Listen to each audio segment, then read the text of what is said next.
자, 웨스트민스터 신앙고백 17장과 18장을 오늘 함께 살펴보겠습니다. 먼저 제17장 성도들의 끝까지 견딤에 관하여, 보통 이것을 견인이라고 합니다. 자, 제17장 1번을 함께 읽겠습니다. 하나님이 그의 사랑하시는 자 안에서 받아들이시고 그 영에 의해 유효적으로 부르시고 성화하신 자들은 은혜의 상태로부터 전적으로도 최종적으로도 타락할 수가 없고 그 상태에서 끝까지 확실히 견인하여 영원히 구원 얻을 것이다. 이제 여러분들이 이제 점점 이제 이 웨스트민스터 신앙고백서를 읽어가면서 내용이 점점 더 분명해지고 이해가 잘 되고 하는 것들을 느끼실 겁니다. 근데 이게 지금 사실은 몇 가지 그 기본적인 전제 때문에 그러거든요. 그래서 하나님의 의와 사람의 의, 또 선에 대해서도 마찬가지잖아요. 하나님의 선과 사람의 선, 또 하나님의 계획을 작정과 예정으로, 그래서 또 부활과 첫째 부활로, 그래서 하나님의 절대적인 은혜에 의한 불변하는 것과 인간의 선택으로, 이런 그 몇 가지 개념들만 성경적으로 정리되어 있으면 이제 여기서 이야기하는 게 뭔지를 이제 알 수 있단 말이에요.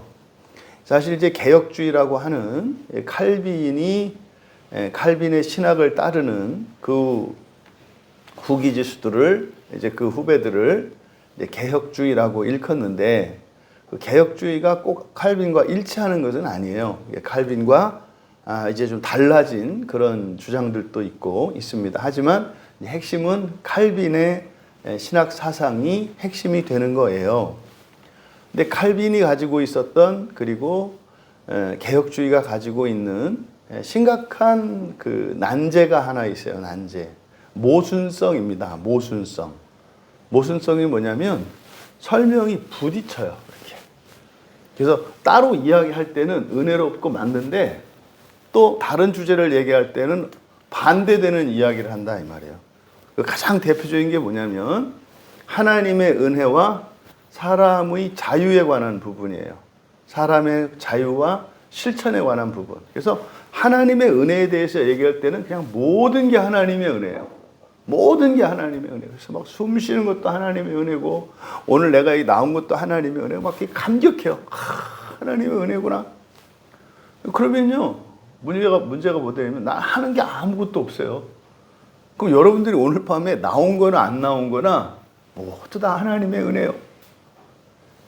그러면 인간 편에서 무엇을 열심히 추구하거나 노력하거나 견뎌야 될 필요가 있을까요? 없을까요?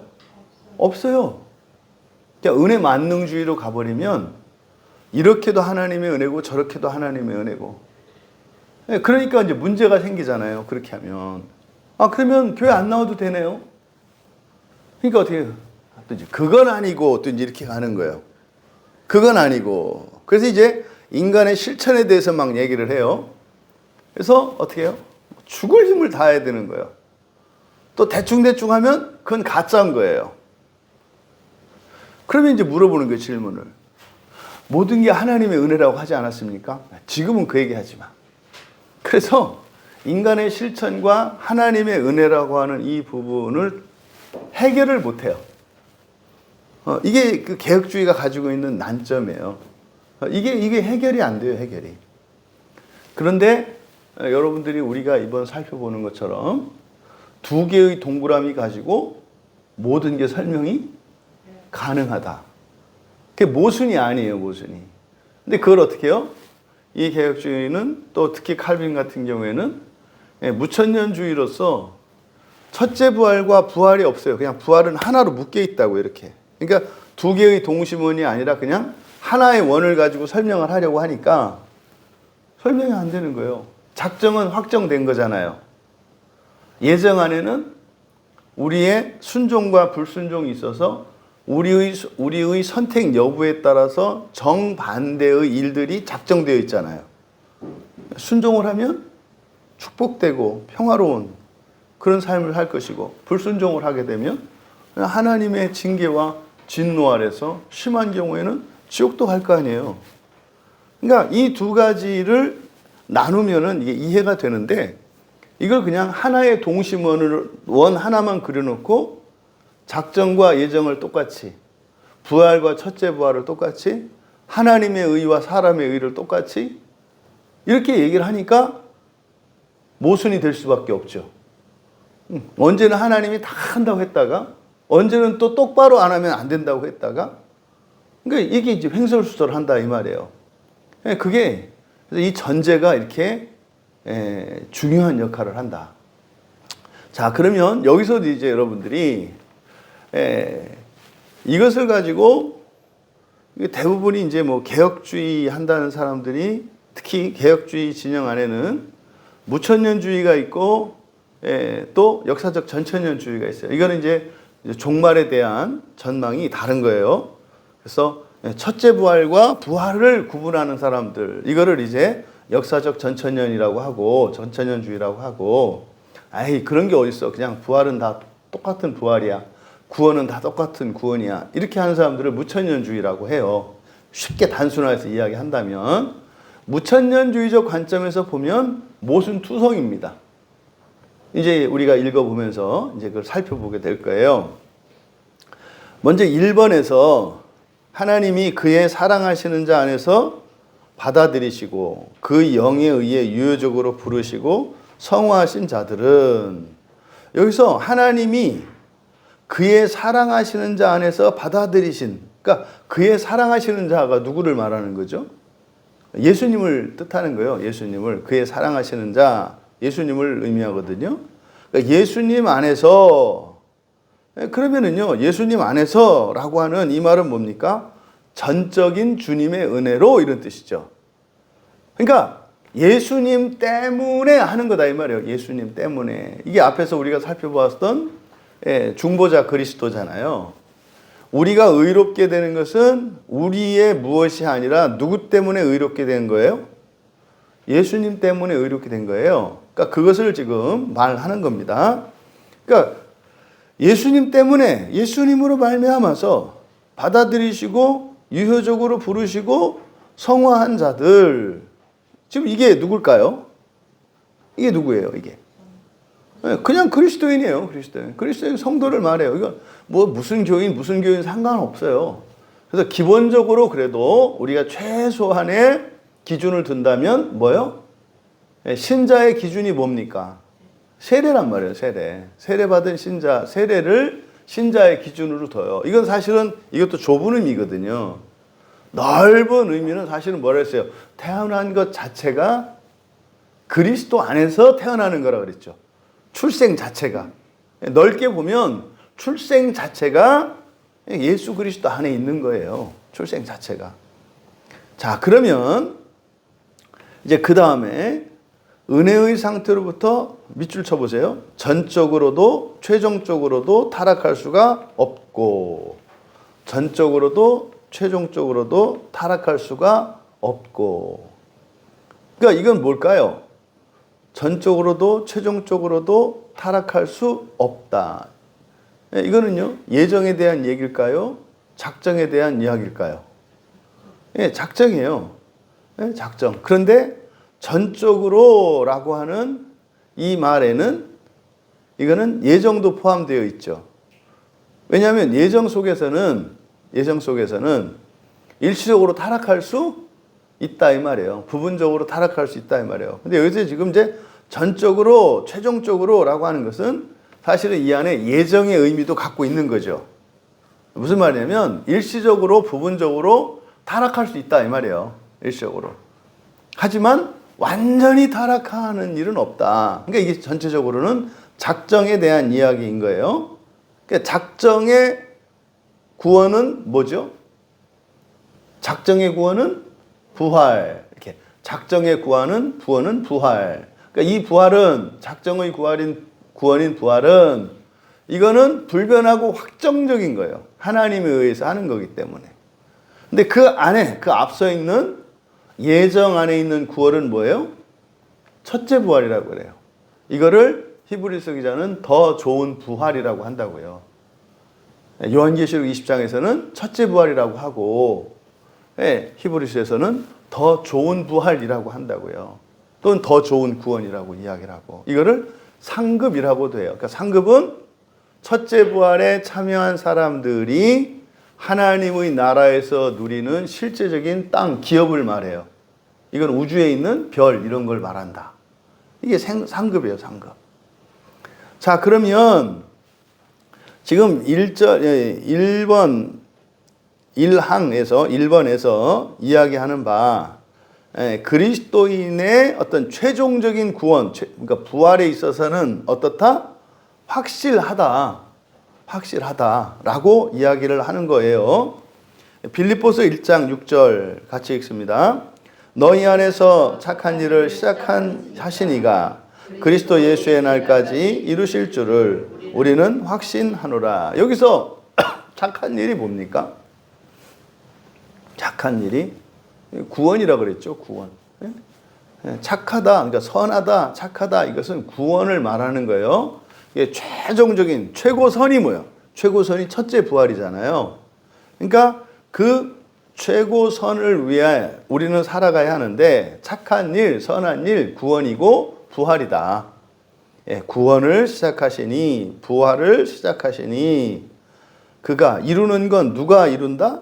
마찬가지로 그분이 이루신다 이 말이에요. 시작한 분이 이루신다. 하나님이 시작하고 하나님이 끝낸다. 뭐에 대한 얘기예요? 작정에 대한 얘기잖아요. 작정에 대한.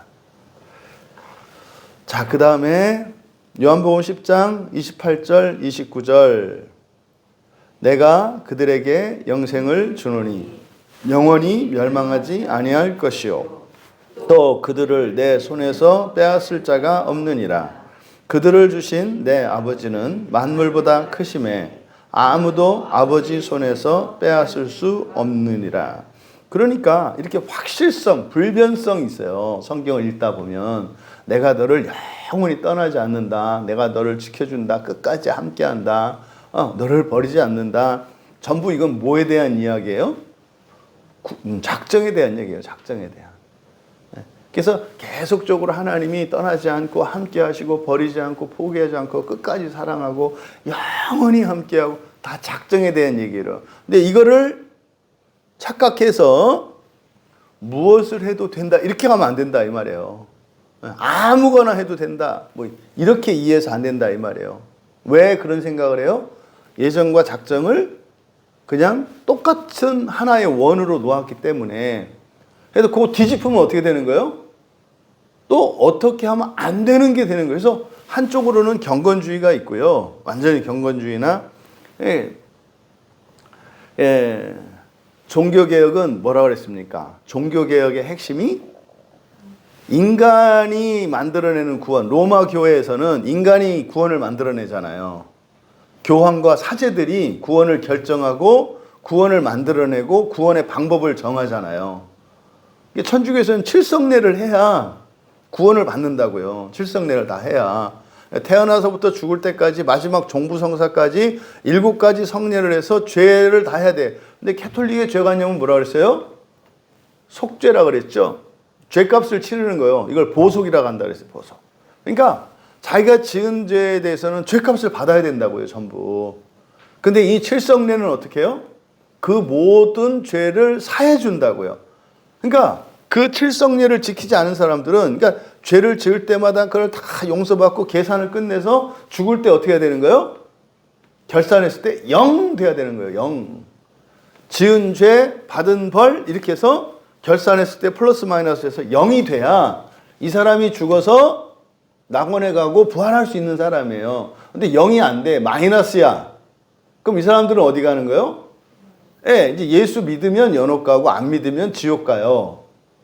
근데 계산했더니 이렇게 죄를 지어서 받아야 될 벌이 아니라 받을 상이 많아.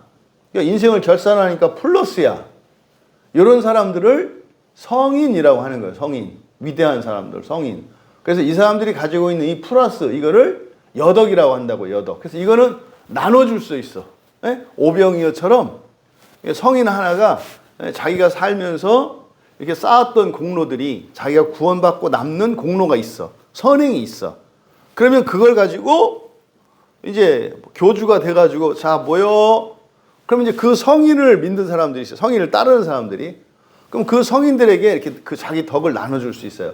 그러니까 이런 것들이 전부 캐톨릭에서 만들어낸 사람이 만들어낸 구원의 방편들이고 결정들이에요. 그래서 종교개혁은 구원은 사람이 하는 게 아니라 오직 믿음으로 하나님이 하시는 거다. 그래서 하나님이 구원하는 거다. 그래서 종교개혁은 뭐라 했어요? 사람의 힘으로 사람의 공로로 구원을 이루려고 했던 그것이 잘못됐다는 것을 지적하면서 구원은 믿음으로 얻는 것인데 그것은 하나님의 은혜로 말미암은 것. 이게 핵심이란 말이에요. 그래서 종교개혁은 단순화시키면 그거예요. 사람의 힘으로 구원받는다가 하나님의 은혜로 구원받는다로 바뀐 걸 말해요. 사람의 공로와 힘으로 구원받는다.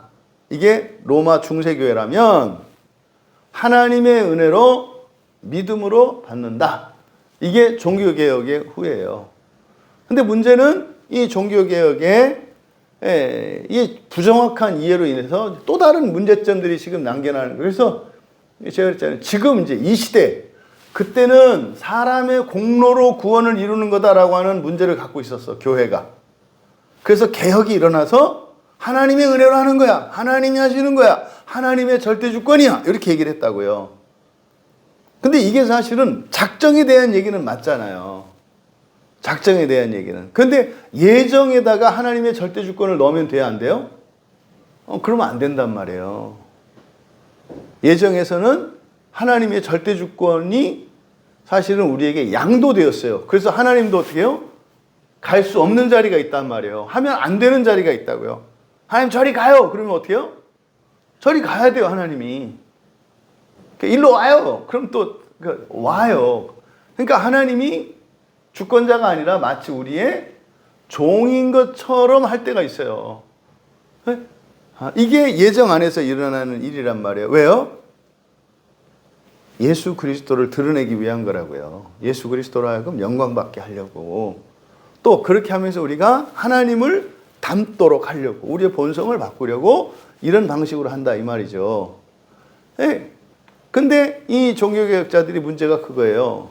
이 예정에 대한, 그러니까 작정과 예정에 대한 하나님의 절대 주권과 예정 안에서의 사람의 참여라고 하는 이 구분이 안 되니까 이게 설명이 안 되는 거, 설명이.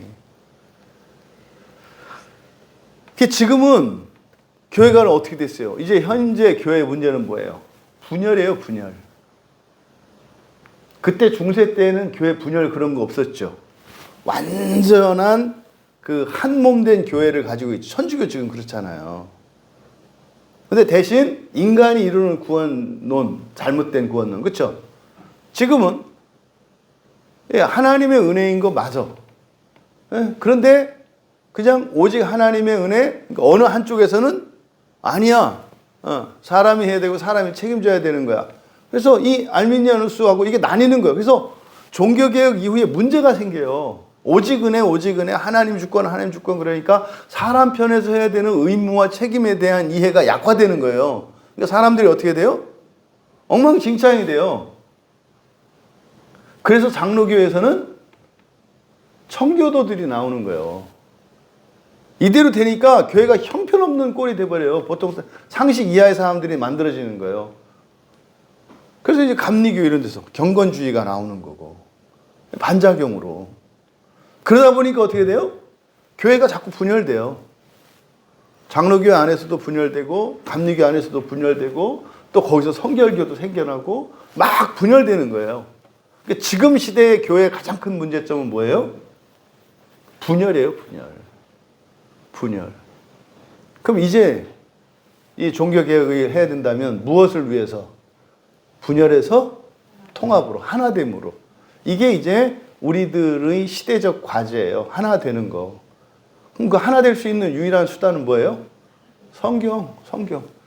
똑같아요. 중세교회에서 그 종교개혁할 때 기준, 오직 성경으로잖아요. 그러니까 여기서도 지금 이렇게 분열됐는데 통합으로 가는 것도 도구는 뭐예요? 오직 성경. 똑같아요. 그러니까 자꾸 뭐 하는 거예요? 살만하면 성경을 이렇게 자꾸 덮어.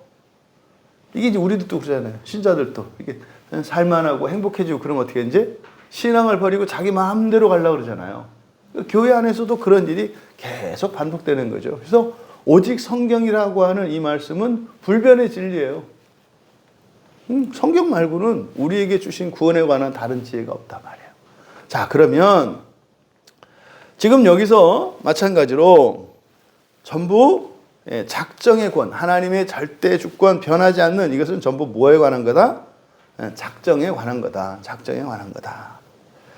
자, 밑에 요한일서 3장 9절. 그러니까 지금 요한복음 10장에 손에서 뺏을 자가 없다. 뭐 전부 다 이건 뭐예요? 작정에 관한 거예요.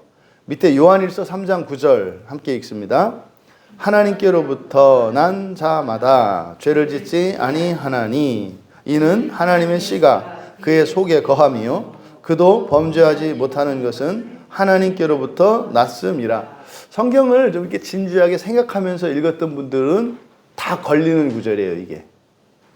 이 요한일서 이 3장 9절 말씀이 성경을 믿으면서 하나님의 말씀이라고 믿고 또 구원받기 위해서 성경을 읽어봤던 사람들이라면 반드시 걸리는 말씀이에요.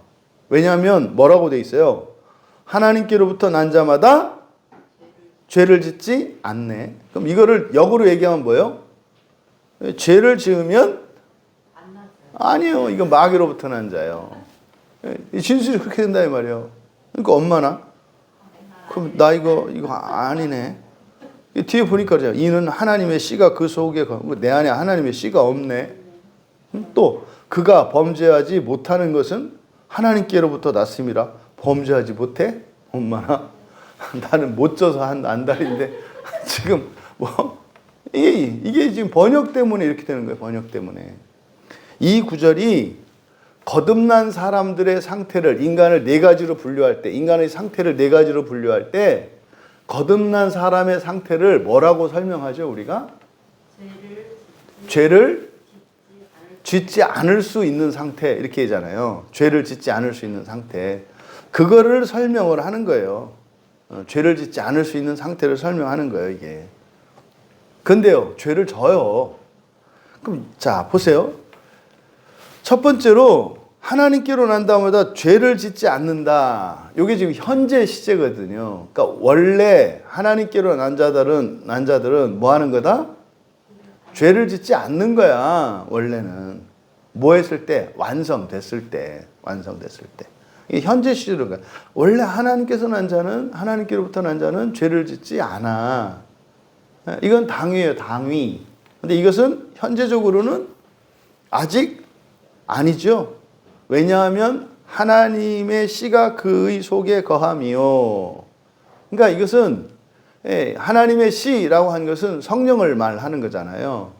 성령이고 신성이고, 그렇죠? 그러니까 그 영역에서만 그래. 그 영역에서만. 근데 그 나머지 영역에서는 여전히 죄를 짓잖아요. 그러니까 우리 안에 이렇게 두 인격이 있다고 이렇게. 그 다음 밑줄 치세요. 범죄하지 못하는 것은 이렇게 밑줄 치세요. 범죄하지 못하는 것은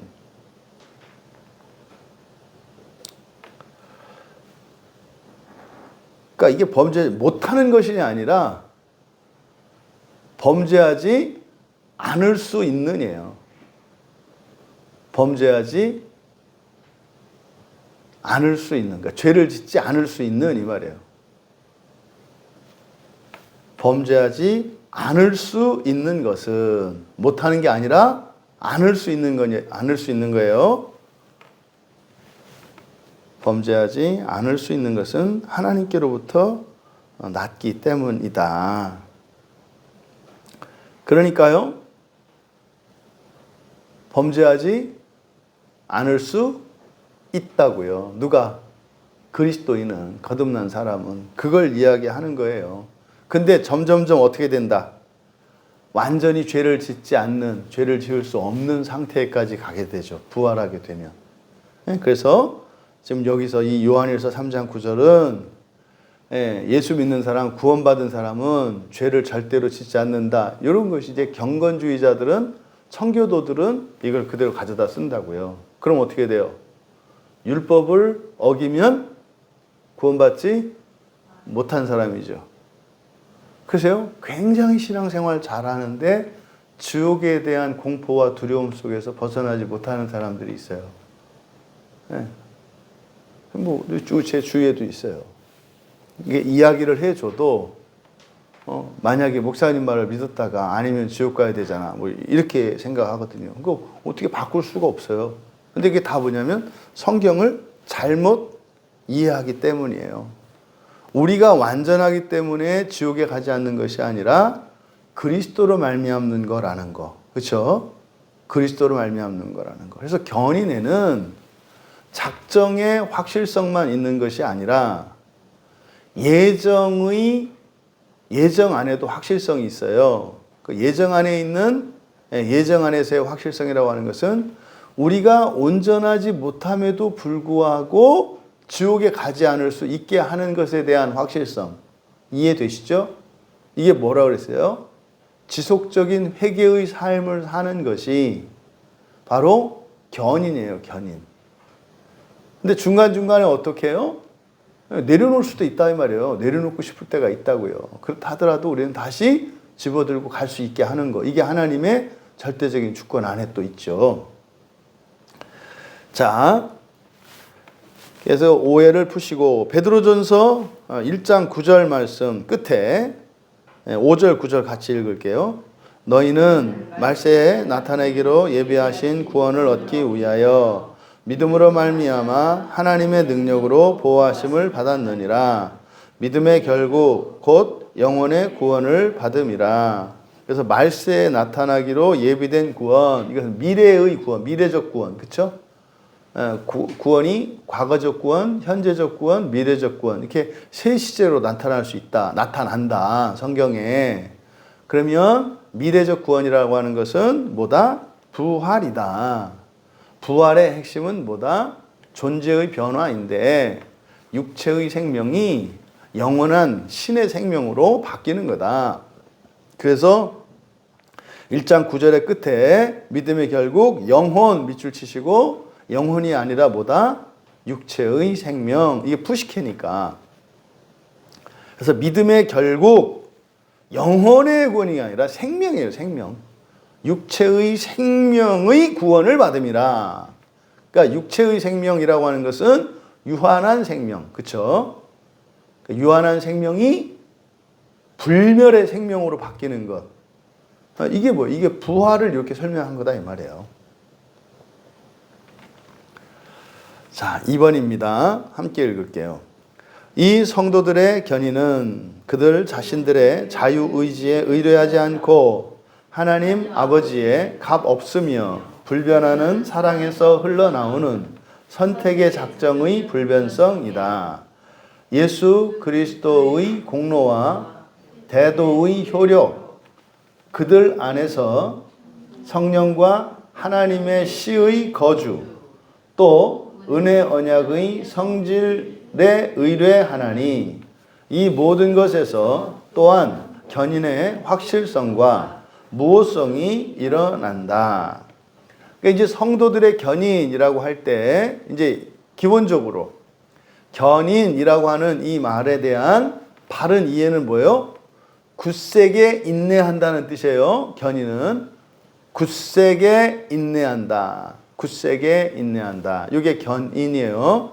근데 요즘에 견인차가 있어가지고 사람들이 이 견인을 실제로 어떤 목사님들은 웃지 못할 해프닝이 일어나는데 이거를 견인차에 견인으로 설명하는 분들이 있어요.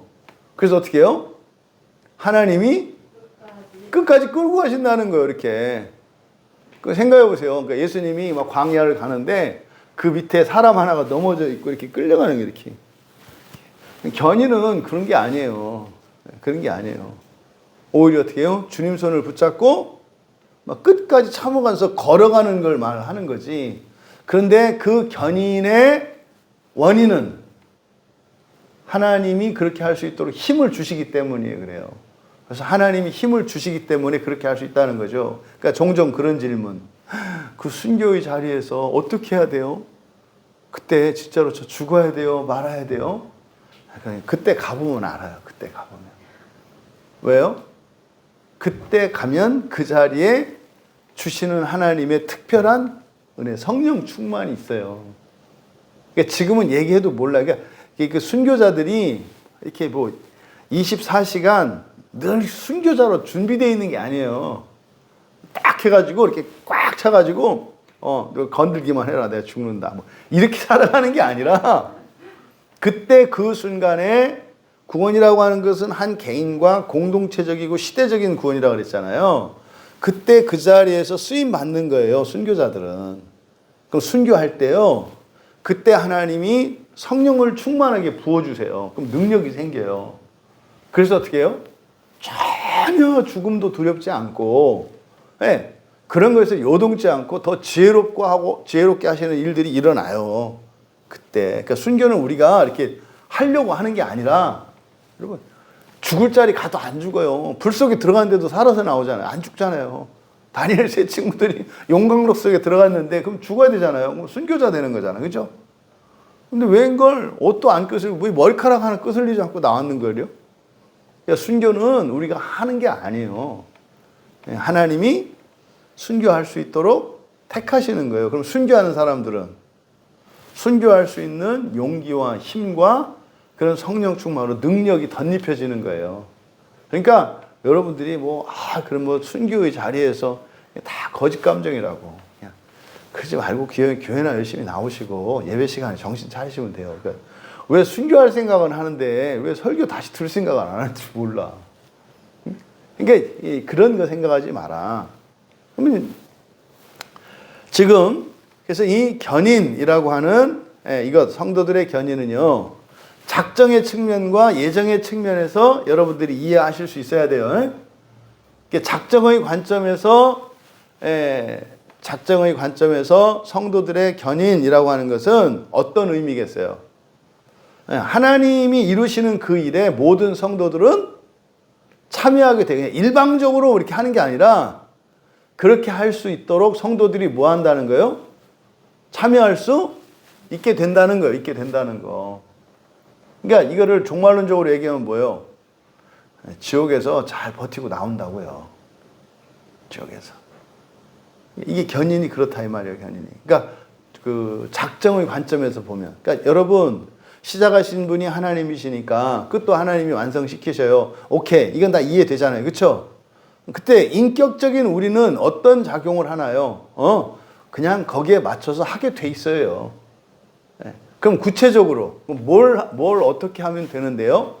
순종과 불순종을 선택하면 돼요. 순종과 그 안에 성도들이 하는 게 뭐예요? 순종이나 불순종 둘 중에 하나로 선택하는 거죠. 그러면 예정에서의 작정, 그러니까 예정에서 구원은 첫째 부활이에요. 그렇죠? 그럼 첫째 부활을 우리가 해야 되는 것이 아니라 그것도 누가 해주셔야 되는 거예요? 예수님이 해주셔야 되는 거예요. 근데 그 첫째 부활에 참여할 성도들도 어떻게 한다? 끝까지 굳세게 인내한다 이 말이에요. 근데 이거는요. 자격을 말하는 게 아니에요. 그렇죠? 그러니까 이 견인이라고 하는 것은 작정에 있어서는 확실성이에요. 그죠? 작정에 있어서는 확실성이에요. 그런데 예정에 있어서는 뭐예요? 확실성이 아니라 선택이에요. 선택. 첫째 부활은 하나님이 주시는 거지만 그것은 우리가 선택해야 되는 것이다. 네? 첫째 부활은 하나님이 이루어 주시는 것이지만 우리가 선택해야 하는 것이다. 이것만을 개혁주의에서는 구원이라고 얘기를 하는 거예요. 이것만을. 그러니까 순종에서 첫째 부활에 참여하는 것만을 구원이라고 한다고요. 근데 그걸 또 첫째 부활이라고 안 해. 그걸 부활이라 그래. 그러니까 이게 헷갈리는 거예요. 성경에서 부활은 예정 안의 구원이 아니라 작정의 구원, 끝을 말하는 거라 그랬잖아요. 그건 우리가 순종하든 불순종하든 상관없이 반드시 일어나는 거다 이 말이에요. 그래서 우리들이 사실은 지금 이 성도의 이 견인교리를 볼 때, 여러분들은 이때 나오는 모든 구원을 뭘로 생각해야 돼요? 첫째 부활로 생각하셔야 돼요. 아시겠죠? 이 견인에서 구원 이런 얘기를 할 때 이때 구원은 그러니까 확실성을 얘기할 때는 작정의 구원을 말해야 되고 견디고 인내하고 성도들의 편에서 힘써야 되는 것을 얘기할 때는 첫째 부활을 얘기한다. 이렇게 이해하시면 된다 이 말이에요. 이해되셨어요? 첫째 부활이 모든 성도에게 확실히 된다. 이렇게 하면 안 된다 이 말이에요. 첫째 부활은 될 수도 있고 안 될 수도 있고 여러분의 선택과 결단과 의지의 문제라니까요. 근데 그게 공로로 되는 건 아니야. 그렇죠? 그것을 사용하셔서 이루어 주시는 것일 뿐이지. 그래서 확실성에 대해서 이야기할 때는 작정의 부활을 말하는 거고, 그리고 인간 편에서 노력과 실천을 이야기할 때는 첫째 부활을 얘기하는 거다. 요걸 염두에 두시고 따라가셔야 돼요. 근데 이게 지금 같이 사용되고 있기 때문에 여러분들은 구분하셔야 된다 이 말이에요. 그럼 이 성도들의 견인은 자유의지로 의존한다 이 말이에요. 자유의지로 의존하지 않고. 그러면은 이거는 뭘 얘기하는 거예요? 작정을 얘기하는 거죠. 작정은 우리가 선택하고 안 선택하고 아니라 된 거다 이 말이에요. 자유의지에 의뢰하는 것은 뭐예요? 첫째 부활이고 예정의 구원인 거죠. 하나님 아버지의 값없으며 불변하는 사랑에서 흘러나오는 선택의 작정의 불변성이다. 그 다음에 이어서 예수 그리스도의 공로와 대도의 효력. 대도가 중보예요. 중보. 대속의 효력. 대속의 효력.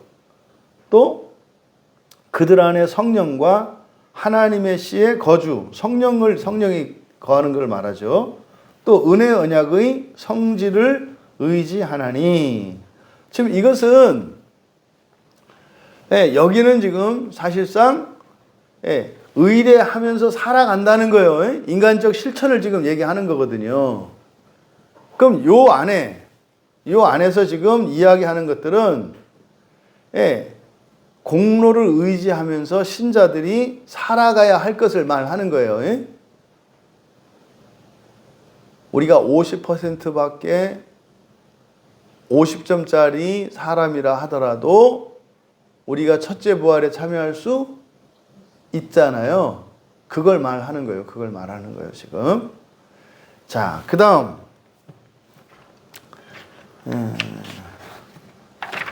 히브리서 10장 말씀 볼게요. 하나, 둘, 셋, 넷, 다섯, 여섯 번째. 히브리서 10장 10절과 14절 같이 읽겠습니다. 이 뜻을 따라 예수 그리스도의 몸을 단번에 들이심으로 말미암아 우리가 거룩함을 얻었노라. 잠깐만요. 이건 뭐겠어요? 이미 대속으로 인해서 이루어진 거. 이때 거룩함. 이때는 무슨 의를 얻었을까요? 이때 의는 무슨 의를 얻었을까요? 그리스도의 몸을 단번에 들으심으로 말미암아 우리가 거룩함을 얻었노라. 이때 거룩함 의거든요. 이때 무슨 의를 얻었을까요? 그렇죠. 사람의 의를 얻는 거죠. 구약의 제사법을 통해서 제물을 갖다가 이렇게 하면 사람의 의를 입는 거예요. 사람의 의를. 그렇죠? 예수님의 제사로 말미암아서 사람의 의를 입었다. 이거는 무엇을 의미합니까? 사람의 의를 입은 거는 수단이라고 그랬잖아요. 무엇을 위한? 하나님의 의를 추구할 수 있게 됐다는 걸 말한다. 이게 칭의다 그랬잖아요. 그 다음 그가 거룩하게 된 자들을 한 번의 제사로 영원히 온전하게 하셨느니라. 그러니까 다시 사람의 의를 위해서 어떤 행동이나 이런 걸 할 필요 있다 없다? 없다. 그러니까 캐톨릭에서 말하는 이런 보속의 행위들이나 이런 것들은 의미가 있다 없다? 없다. 캐톨릭에서 지금도 드리는 제사는 의미가 있다 없다? 없다. 더 이상 제사가 필요 없다니까요. 그러니까 지금 캐톨릭에서 미사는 뭐라 했어요? 제사라고 했잖아요. 제사. 거긴 제사 드리러 가는 거예요. 제사 드리러. 여기는 예배 드리러 오는 거고. 왜? 성령을 받으려고. 은혜를 받으려고. 왜? 그러니까 여기는 교회는 하나님 되려고 오는 데고요. 성당은 뭐 되려고 가는 데예요? 사람 되려고 가는 데예요. 성당은 사람 되려고 가는 데고 여기서는 하나님 되려고 오는 거예요. 교회는. 그래서 거기는 먹고 마시고 놀고 친목회하고 하는 거고 여기서는 자꾸 성경 읽고 설교 얘기하고 기도하고 그러는 거예요. 그러니까 목표가 달라요. 응? 여기는 하나님 되기 위해서 오는 거. 저기는 뭐다? 사람 되기 위해서 하는 거. 또 이때 손 이렇게 하는 게 뭐예요? 아, 그럼 꼭 하나님만 돼야 돼요? 이렇게 하지 말라 그랬죠? 하나님 된다는 것은 그 안에 뭐가 포함되어 있다? 사람 되는 것도 포함되어 있다. 근데 사람 되는 일은 그냥 보너스로 주어지는 것이다. 요걸 염두에 두셔야 돼요. 그래서 그리스도로 말미암아서 근데 이건 어떤 방식이라 그랬어요? 칭의 방식이라 그랬죠? 그러니까 칭의 방식이라는 것은 뭐예요?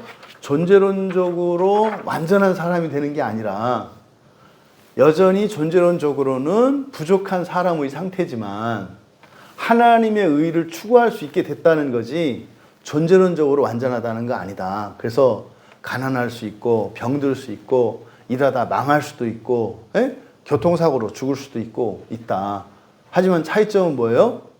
하나님의 의를 추구할 수 있도록 됐다는 거예요. 그러니까 교회를 다녀. 그러니까 예수님을 믿어. 근데 이 사람이 하나님이 되기 위해서 살지를 않았어. 그럼 사실은요, 믿으나 마나였어요. 왜요? 예수님을 믿는 목적이 뭐 되기 위한 거니까? 하나님 되기 위한 거니까. 그러니까 너무나 많은 사람들이 예수를 믿는데 하나님 되기 위해서 하나님의 의를 위해 살지를 않아요. 그러니까 이놈의 신앙생활이 맨날 견디는 신앙생활인 거예요. 이걸 계속 해야 돼? 이거요. 왜? 하나님의 의를 추구하지 않으니까 하나님의 의를 추구할 수 있도록 그걸 위해서 예수를 믿는 건데 자꾸 사람 되는 걸 생각을 하니까 사람 되는 것은 부수적으로 실제로 뭐라 그랬어요? 그러면 한번 능력껏 마음대로 너 사람 되기 위해서 살아봐. 안 된다니까요. 왜? 처음에 안 돼서 여기 왔다니까요. 그걸 되게 해준다니까요. 어떻게? 하나님의 의를 추구하면서 살면. 근데 왜 그게 안 돼요? 천리길도 한 걸음부터라 그랬잖아요. 그러니까 일단 나부터 사람으로 만들어 놓고 시작하지. 이렇게 간다 이 말이에요. 왜 그렇게 안 하세요, 하나님이? 그렇게 하면 절대로 하나님 되려고 살지 않아요.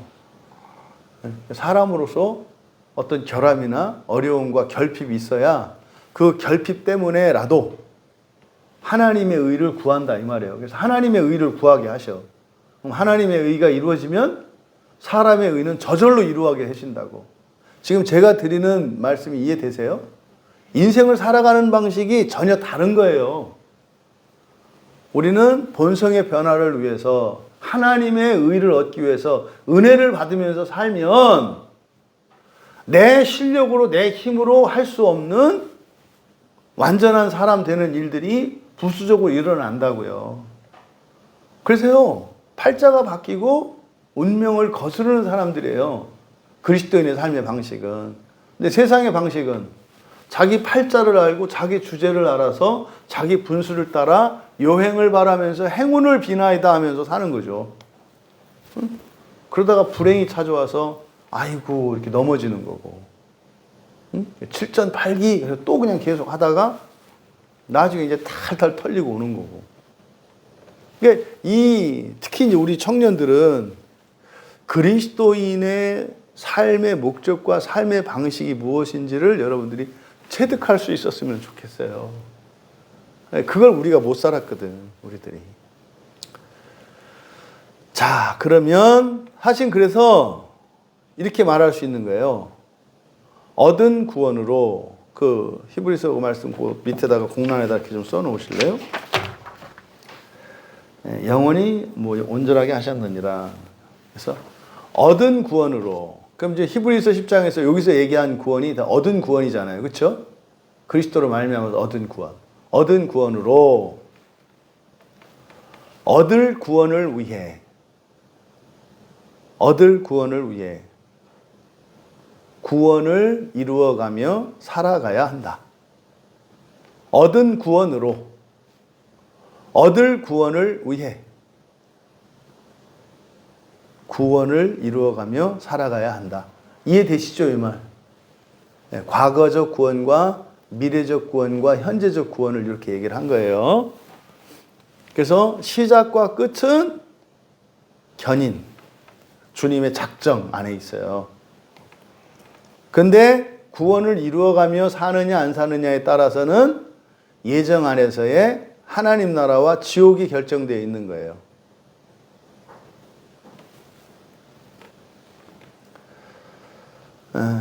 밑으로 내려오셔서 히브리서 7장 25절, 9장 12절인데 여기 좀 기니까 그냥 넘어갈게요. 로마서 8장 32절, 39절 같이 읽겠습니다. 자기 아들을 아끼지 아니하시고 우리 모든 사람을 위하여 내주신 이가 어찌 그 아들과 함께 모든 것을 우리에게 주시지 않겠느냐. 잠깐만요. 자기 아들을 아끼지 않고 우리에게 내주셨다. 이건 예수님의 성육신과 지상 사역을 말하는 거죠. 예수님의 역사성, 그죠? 하나님이 사람으로 오셨던 거 이걸 말하는 거예요. 이걸 내주셨다. 십자가에서 죽으셨잖아요, 그죠? 그 아들과 함께 모든 것 밑줄 치세요. 모든 것이 뭐겠어요? 부활과 하나님 나라 기업이겠죠. 부활과 하나님 나라 기업.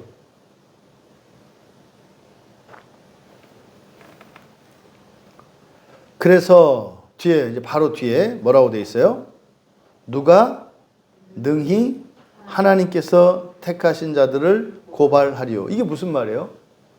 누가 능히 하나님께서 택하신 자들을 고발하리요. 이게 무슨 말이냐면 안 됐다고 쟤 안 됐잖아요 라고 말할 수 있다 없다? 없다. 이 말을 이렇게 한 거예요. 그러니까 모두 다 반드시 그렇게 된다고 얘기를 하는 거예요. 근데 거기에 생략된 말이 있죠. 뭐하면? 원하면이에요. 원하면. 여러분들이 첫째 부활을 원한다면, 하나님 나라의 기업을 원한다면 누가 능히 고발하리요? 뭐요? 반드시 된다는 거예요. 반드시 된다는 거예요. 누가복음 22장 32절에 그러나 내가 너를 위하여 내 믿음이 떨어지지 않기를 기도하였노니. 그러니까 믿음이 떨어지지 않도록 기도하셨대요. 그러니까 이 기도는 응답된 기도잖아요. 그러니까 믿음이 떨어지지 않겠네요. 근데 여기에는 떨어졌다가 다시 회복되는 것도 들어가 있는 거예요. 여기서 떨어진다라고 하는 것은 완전히 사라지는 것을 말해요. 떨어져 나가는 거. 근데 믿음이 커졌다, 작아졌다, 강해졌다, 약해졌다, 많아졌다, 적어졌다 이렇게 하는 거라 그랬잖아요. 그런 과정에서 절대로 믿음이 완전히 떠나가는 일은 없다. 왜? 예수님이 기도하셨으니까. 근데 그런 일이 일어나. 그런 일을 통해서 뒤에 너는 돌이킨 후에 내 형제를 굳게 하라. 오히려 사실은 이런 실수나 잘못을 통해서 다른 연약한 지체들을 이해할 수 있죠. 그죠? 자기가 범했던 실수로 인해서 다른 사람, 그 똑같은 죄를 짓고 있고 실수를 하는 사람들을 도울 수 있잖아요. 그렇죠?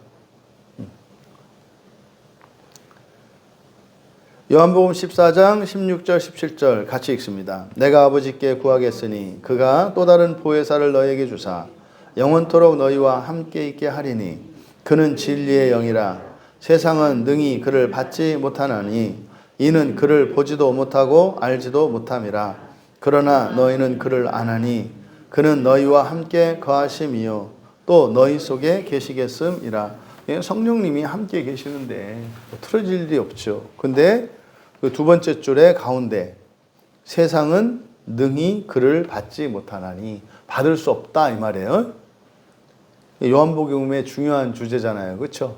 빛이 왔으되 어떻게 해요? 곁도 내주지 않는다. 그렇죠? 곁도 내주지 않는다. 뭐 영접하지 않는 정도가 아니라 곁을 내주지도 않아요. 근처도 못 있게 한다 이 말이죠. 그런데 너희는 알아. 이게 뭐 얘기하는 거였어요? 신비라 그랬죠. 그러니까 예수를 믿는 것은 신비예요. 신비. 이적 중에 이적이에요. 우리가 예수를 믿고. 이 추운 이 12월 엄동설 매일 밤마다 나와서 이러고 있는 여러분들이 참. 그러니까 이런 거 보면 이제 외부에서 볼 때 이제 광자를 붙일 만도 해요. 이야, 제가 맨날 보니까 뭐 기도해야 한다고 그러더니 그러니까 뭐 사경회구만 뭐. 사경회 때보다 더 길어. 그때 매일 가가지고 저렇게 또 저기 어떤 청년은 저기 집에서 뭐 전 버스 타고 전철 타고 와가지고 뭐 참 신비요 신비. 이게 하나님의 은혜요. 이게 견인이에요. 우리에게 그 힘이 있잖아요. 그렇죠? 하루하루 그 힘이 있잖아요. 주춤주춤 어쩌나 하는데 하고 왔잖아요. 여기까지. 네? 지금 3분의 2 지났잖아요. 이렇게. 그게 왔잖아요. 야, 다음 주 완주 아니야, 완주. 어? 자. 다음 요한일서, 이것도 오해되는 말씀이에요, 이거. 요한일서 2장 27절과 27절만 읽을게요. 3장 9절 앞에서 아까 읽었으니까. 너희는 주께 받은 바 기름 부음이 너희 안에 거하나니 아무도 너희를 가르칠 필요가 없고 오직 그의 기름 부음이 모든 것을 너희에게 가르치며 또 참되고 거짓이 없으니 너희를 가르치신 그대로 주 안에 거하라. 여기서 보세요. 첫째 줄 끝에 아무도 너희를 가르칠 필요가 없고 밑줄 치세요. 아무도 너희를 가르칠 필요가 없고. 그러니까 요거 붙들고 이제 뭐가 나오겠어요? 무교회주의 이렇게 나오는 거예요. 목사 필요 없다. 왜? 여기 써 있잖아요. 그죠? 너희는 주께 받은 바 기름 부음이 너희 안에 거하니까 아무도 너희를 가르칠 필요가 없다. 그러니까 목사 필요해요? 안 필요해요? 요 구절에 따르면 필요 없잖아요. 근데 이 얘기가 그 얘기가 아니고요. 여기서 너희를 가르칠 필요가 없고 그랬어요. 뭘? 요한이 보낸 편지를 말하는 거예요. 이 요한서신을 말하는 거예요. 이게 요한이 보낸 편지, 요한일서가 요한의 그 편지 중에 하나, 첫 번째 편지 아닙니까? 그러니까 이 편지를 누가 해석해 줄 필요가 없다. 그냥 너희들이 이거 읽으면 내가 뭐 말하는지 알지, 이런 뜻이에요. 그러니까 여기서 가르칠 필요가 없고 이것만 밑줄 딱 쳐가지고 아무도 너희를 가르칠 필요가 없고 그러니까 이제는 목사 필요 없다. 잘은 몰라도 아마 신천지가 이거 쓸 거예요. 이 구절. 이거 목사 필요 없다고 할 때 아마 이 구절 분명히 쓸 거예요. 잘은 몰라도. 왜냐면 이만희가 그 사람이 목사 아니거든요. 그러니까 자기가 목사 아닌 거에 대한 어떤 정당성이 있어야 되잖아요. 성경적으로. 그러니까 이거 쓸 것 같아요. 내 생각에는. 근데 이거는 성경 전체를 말하는 게 아니라 뭐 말하는 거다? 이 편지를 말하는 거예요. 편지. 내가 그런 거죠. 뭐 이렇게 부모님의 자녀들에게나 또는 뭐 친구에게 편지를 쓰고 쭉 쓰고 나서 내가 무슨 말 하는지 알지? 이 말이에요. 그 편지 들고 가서 누구한테 뭐 해석해주고 이거 우리 엄마가 이거 나한테 뭐라고 한 거야? 뭐 이런 편지가 아니다 이 말. 그러니까 알아듣기 쉽도록 이 편지를 썼다라고 하는 말이지. 가르치는 목사가 필요 없다. 또 누구한테 배울 필요 없다. 그러니까 여기서 이제 직통계시 이런 게 나오는 거예요. 성경 누구한테 배워야 돼? 난 사람한테 배우는 게 아니라 하나님한테 배워요. 그게 뭐예요? 성경을 이렇게 기도로 공부한대. 어떤 사람은 그래요. 기도하면서 한대. 그걸 뭐 내가 절대 아니다라고 할 수는 없겠지만, 그냥 사전 찾으면 나오는데, 그거를 갖다가 기도해서 뭐 10년, 20년 만에 알아낼 필요가 있어요? 응? 오해되고 있는 본문이다. 그래서 읽은 거예요. 그 다음에 3번으로 가겠습니다. 3번으로 같이 읽겠습니다. 그럼에도 불구하고 그들은 사단과 세상의 시험들, 그들 안에 남아있는 부패의 우세, 그들을 보전하는 방편들을 게을리함으로 말미암아 극심한 죄에 빠져서 한동안 그것에 머무르면서 그 때문에 하나님의 불쾌를 일으키며 그의 성령을 슬프게 하며 그들의 은혜와 위로를 어느 정도 빼앗기게 되고 그들의 마음이 강팍해지고 그들의 양심이 부상을 당하고 다른 사람들을 해치며 중상하고 일시적으로 그들 자신들에게 심판을 초래한다. 이게 지금 요거는 뭐에 대한 진술인 것 같아요? 작정 안에 있는 예정에 대한 진술이죠. 예정 속에는 순종과 불순종이 있어요. 범죄도 저지르고 또 순종도 하고 하는 일들이 있다 이 말이에요. 그러니까 예정, 그러니까 작정, 확실한 작정 안에 우리의 선택에 의해서 일어날 수 있는 여러 가지의 가능성들, 이걸 예정이라고 그랬잖아요. 그러니까 부활에 이르는 성도라 하더라도, 심지어 첫째 부활에 이르는 성도라 하더라도 이러한 일들이 일어난다 안 일어난다? 일어난다. 그 이야기를 한 거예요. 그게 이제 성경에 있는 인물들에 대한 범죄, 타락상들에 대한 이제 구절들이에요. 마태복음 26장 70절, 72절, 74절 베드로가 모든 사람 앞에서 부인하여, 그러니까 베드로가 예수님 3번 부인한 사건이거든요. 그러니까 부인할 수 있다 이 말이에요. 여기서 이제 제가 이제 질문을 던지는 거죠. 유다는 베드로는 부인은 했지만 팔지는 않았잖아요. 여러분, 작은 죄라도 영벌을 받기에 부족하지 않다고 그랬죠. 하나님 앞에서는. 그죠? 그러니까요, 은삼십에 팔아먹은 유다나 3번씩이나 예수님을 부인하고 심지어 저주까지 한 베드로나 타락했고 범죄한 거에 있어서는 뭐 다르지 않아요. 똑같다 이 말이에요. 그런데 베드로는 구원받았고 유다는 구원받지 않았다 그래요. 왜 이런 생각이 나올까요? 똑같은 사도인데 똑같이 잘못했어요. 사실은요, 누가 더 반성한 것 같아요? 베드로와 유다 중에. 유다는 자기가 잘못한 걸 알고 자기 목숨으로 갚았어요. 이게 일본 사무라이 정신 아닙니까? 응? 내가 죽일 놈이라고. 할복자살한 거잖아요, 유다가. 근데 유다는 구원받지 못한 자야. 근데 베드로는 구원받았을 뿐만 아니라 최고의 사도야. 왜 그럴까요? 이게 로마 캐톨릭에서 만들어낸 교리예요. 로마 캐톨릭은 예수님의 대권을 누가 물려받았어요? 베드로가 물려받았고 로마 교황은 베드로로부터 대권을 물려받았다는 거예요. 그래서 사도들 중에서 베드로를 자꾸 높여요. 이건 뭐예요? 이게 로마 캐톨릭의 사상. 왜? 로마 교회의 정통성이 베드로에서 오거든요. 그 진의 편이니까 베드로만 높인다 이 말이에요. 그러니까 베드로가 아닌 다른 사도들은 사도로도 안 쳐. 베드로만 사도고 나머지는 그냥 뭐 돕는 협력자 정도인 거죠. 그러니까 가룟 유다가 구원받지 못했다. 이거는 어디의 교리다? 로마 캐톨릭의 교리예요. 좀 여기 썼잖아요. 다 실수하는 거라고. 근데 유다는 왜 용서 안 해? 이게 뭐예요?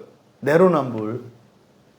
우리 편에 있는 사람들은 해도 괜찮은데 우리 편 바깥에 있는 사람은 조금만 실수해도 어떻게 되는 거예요? 끝내야 한다는 거예요. 이게 북한에서는 인민재판 뭐 이런 거죠. 또 밑에 사무엘하 12장 이것은 이제 다윗의 범죄 사건을 다룬 거죠. 그런데 어찌하여 내가 여호와의 말씀을 네가 여호와의 말씀을 업신여기고 나 보기에 악을 행하였느냐. 이게 이제 선지자 나단을 보내셔가지고 여호와 하나님이 다윗을 질책하는 장면이거든요. 이거 어떻게 자기 부하 장수의 아내를 빼서요. 이거는 완전히 귀신 들린 거죠. 죄한테 잡힌 거죠. 그러니까 다윗도 전쟁터, 자기를 위해서 싸우고 있는, 전쟁터에서 싸우고 있는 장수의 아내를 범했다고요. 근데 다윗이 구원 받았어요? 안 받았어요? 무조건 받았죠, 뭐. 왜? 다윗은 훌륭한 사람이니까. 참, 나원. 그러니까 지금 여기 있는 내용들이 전부 죄 짓는 내용들이에요. 죄 짓는 내용. 그러니까 뭡니까? 첫째 부활에 참여하는 사람도 이런 시행착오의 과정을 거친다, 안 거친다? 거친다.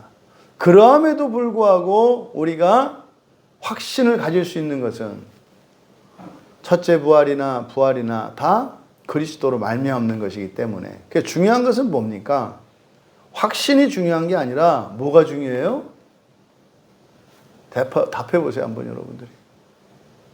구원의 확신이 중요한 게 아니라, 왜? 구원의 확신은 어차피 하나님이 알아서 할 거라 여러분이 확신하든 안 하든 상관없이 그냥 하실 거거든요. 그럼 우리에게 중요한 게 뭐냐고요? 확신이 아니라 뭐예요? 선택. 잊지 마세요. 우리에게 중요한 건 뭐다? 선택이에요. 오늘 여러분이 교회를 올 거냐 말 거냐를 선택. 이게 중요하다고요. 우리 편에서는.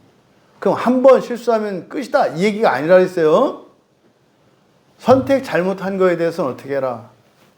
회개하고 돌이키라 이 말이에요. 내가 다시 그 상황에 된다면 그렇게 할 수 있도록. 근데 그게 되는 게 아니다. 하기 싫은데 어떻게 이렇게 돼요? 하기 싫었던 게 좋아지기 전에는 안 되잖아요. 그렇죠? 그러니까 싫었던 게, 그러니까 선을 행하는 게 싫어. 근데 그게 좋아지게 되는 거, 이게 회개라니까요. 또 악을 행하는 게 좋았어. 근데 악을 행하는 게 이제는 싫어. 이게 회개라니까요.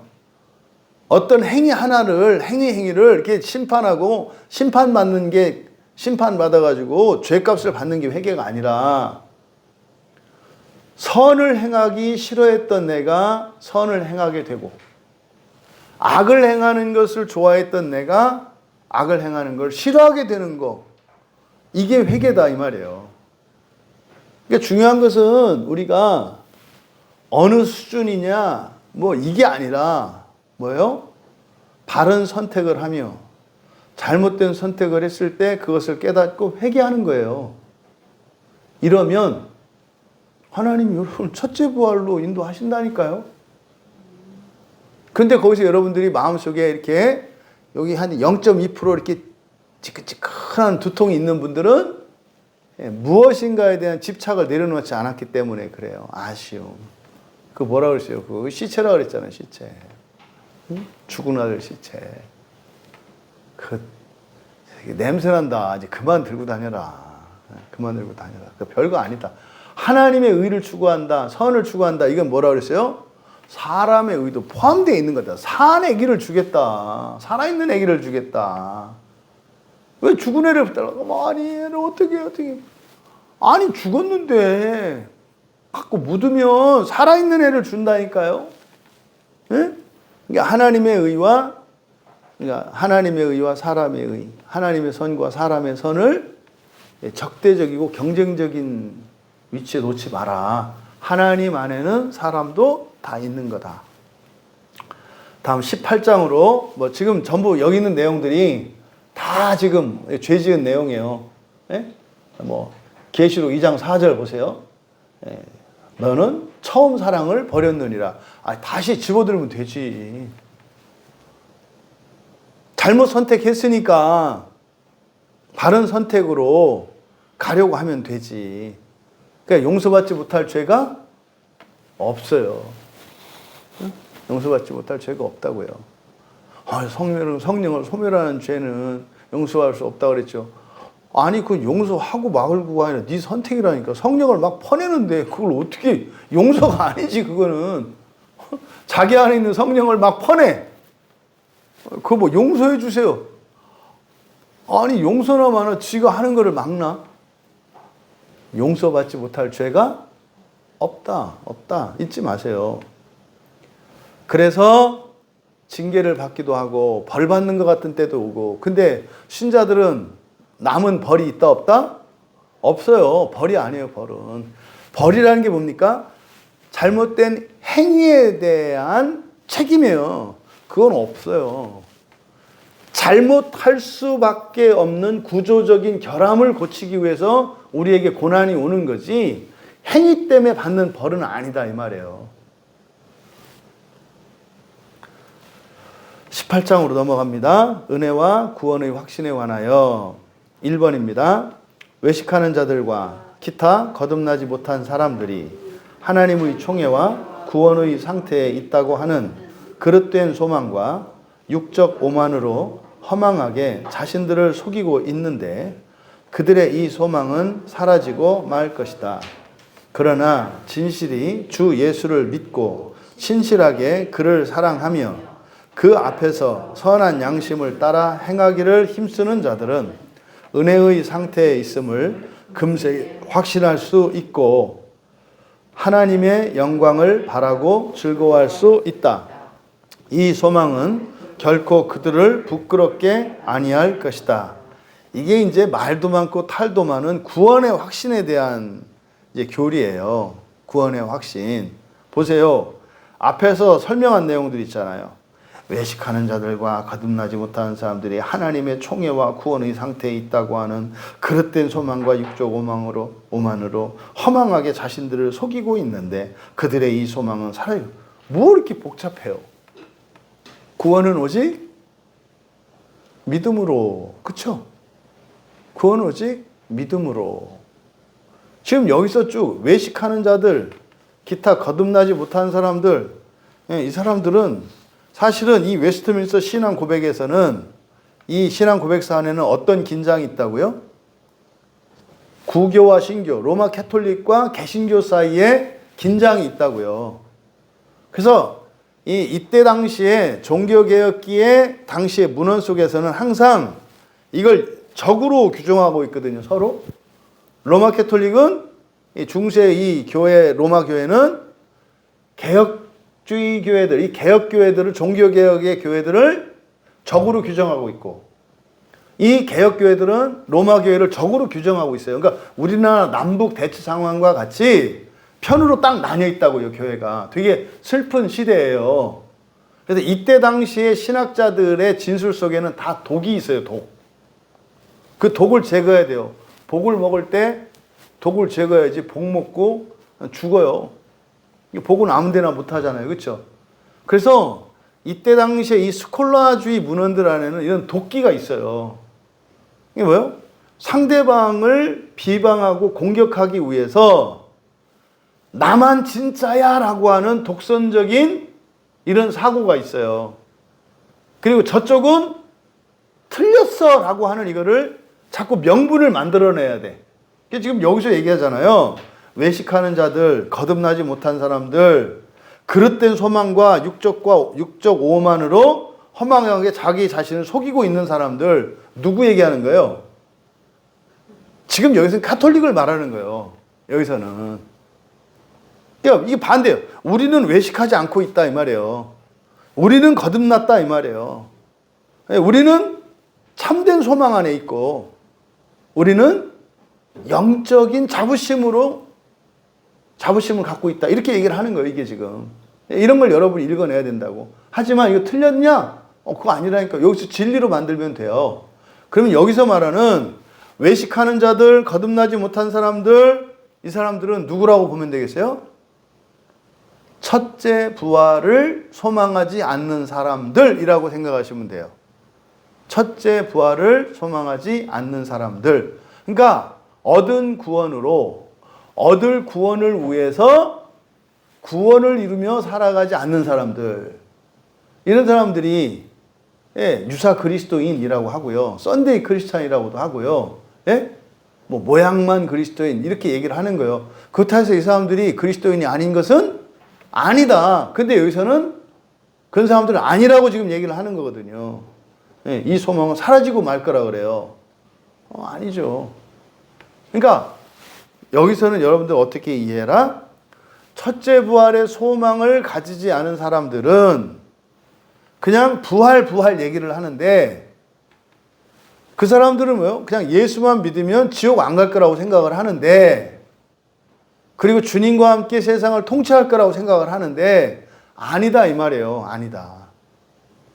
그래서 구원의 확신을 위해서 살아가는 사람들이 아니라, 첫째 부활을 소망하는 사람들은 바른 선택을 하기 위해서 애쓰고, 잘못된 선택에 대해서는 돌이켜서 회개하면서 살아가는 사람들이에요.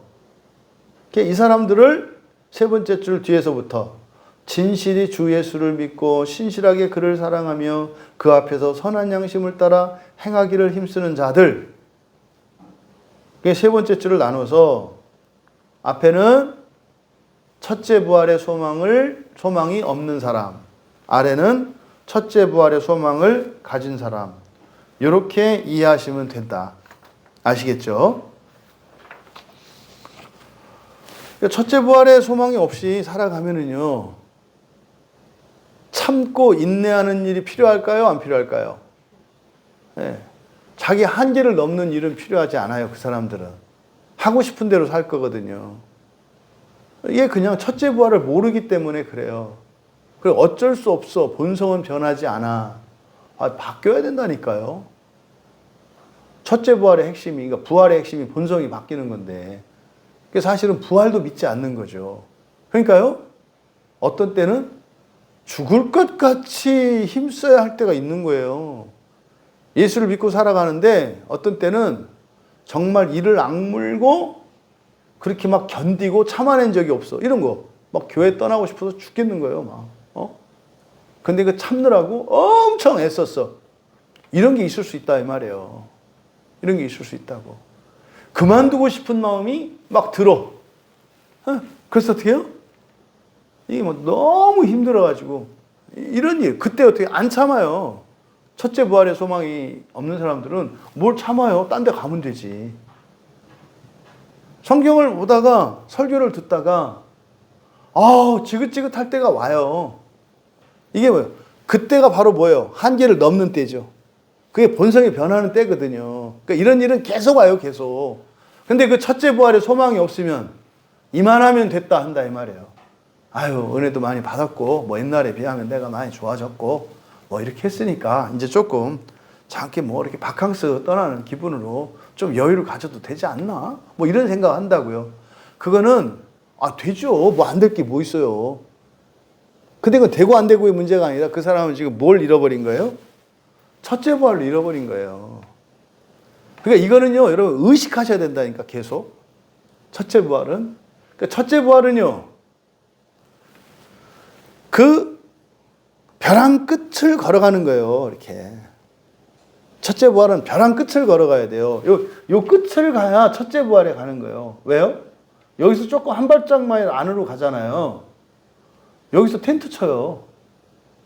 이야, 뷰 좋다. 이러고 여기 금방 텐트 쳐요, 여기다가. 근데 요 끝에 있어야 바들바들 하잖아요. 그래야 텐트 안 쳐요. 그럼 이 사람은 텐트가 어디에 쳐지는 거예요? 하나님 나라에 쳐지는 거예요, 하나님 나라에. 그래서 벼랑 끝을 가야 돼요. 그래서 옛날에 우리 신대원에서 같이 공부하다가 기도하는 멤버들이 있었어요. 그래서 딱 그 보루라고 했어요. 세상의 보루. 보루에 선 형제들 이렇게 내 이름을 줬는데 이 친구들이 마음에 안 든다고. 형님 뭐 무슨 보루에 서요. 무슨 벼랑 끝이에요 우리가. 뭐 그래가지고 이름을 바꿨어 이렇게 은목회 이렇게. 마음에 안 들어. 뭐 은목회야. 벼랑 끝을 가는 거예요. 뭐 하는 사람들은? 첫째 부활에 사는 사람들은. 그래서 벼랑 끝이라는 것을 느껴요. 왜? 도전이 오거든요. 도전이. 그게 싫어서 안으로 한 발짝 딱 가면 거기다 장막을 친다고. 그러다 예수님한테 혼났잖아요, 베드로. 여기가 좁사오니 초막 셋을 짓고 뭐 이렇게. 그 안으로 딱 들어가면 그렇게 되는 거예요, 안에.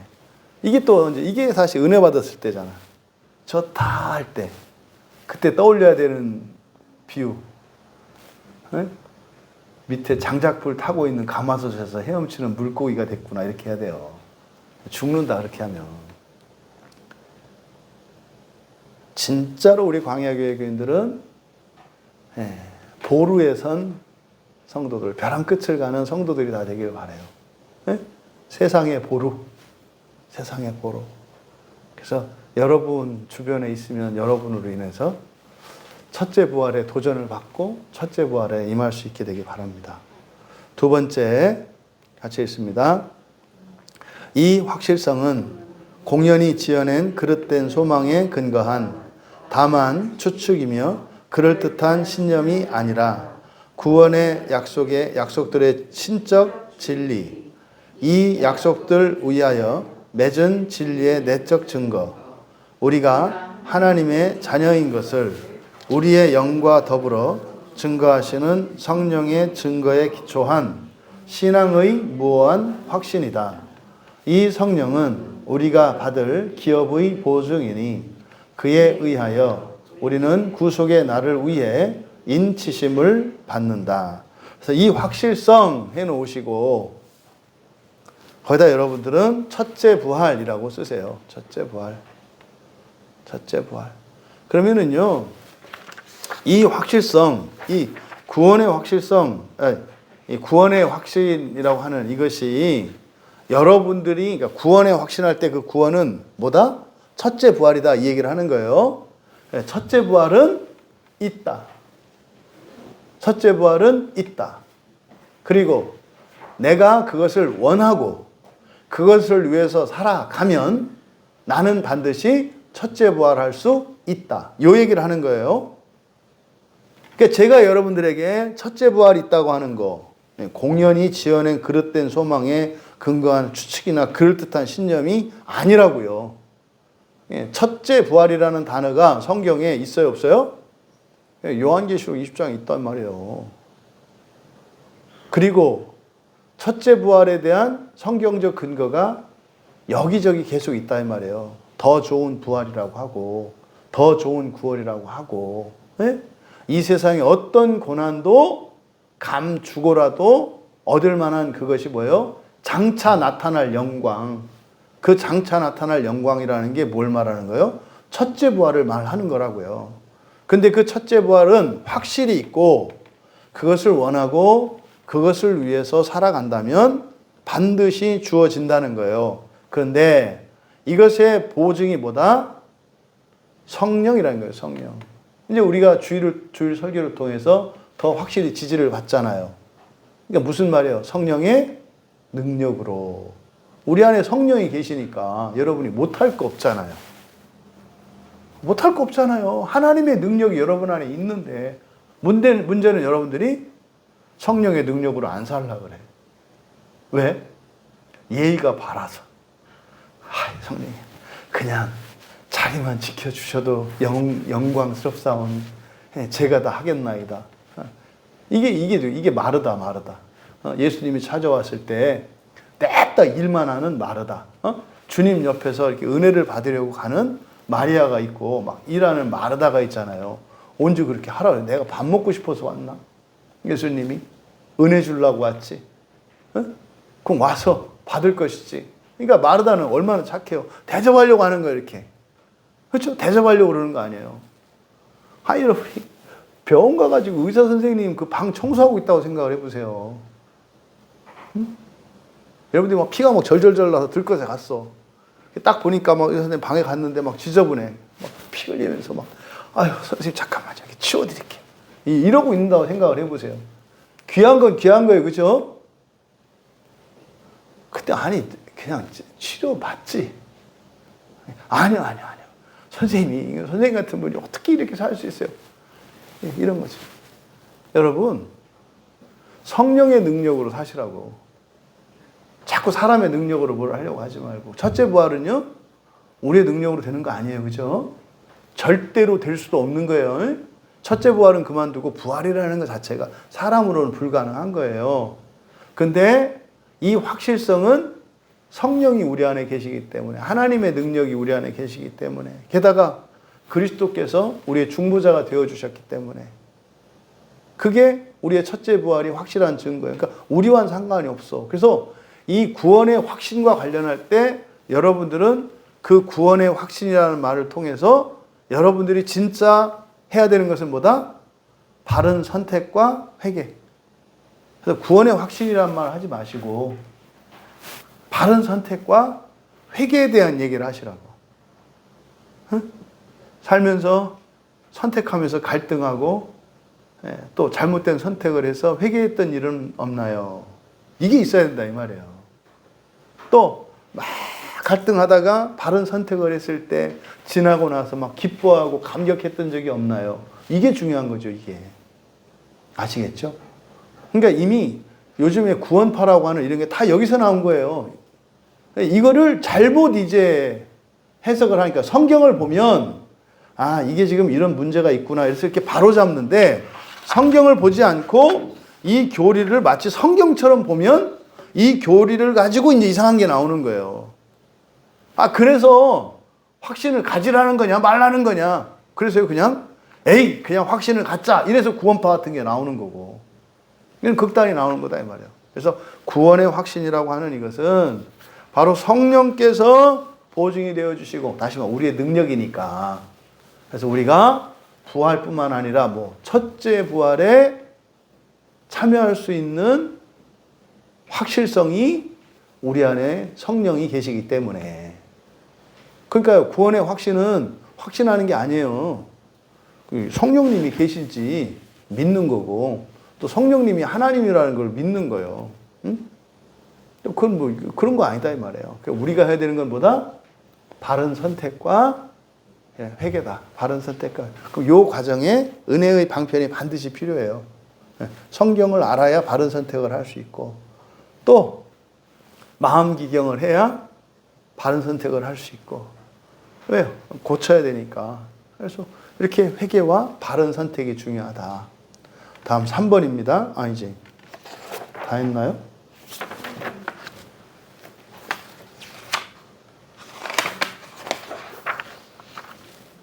네, 다 했네요. 그렇죠?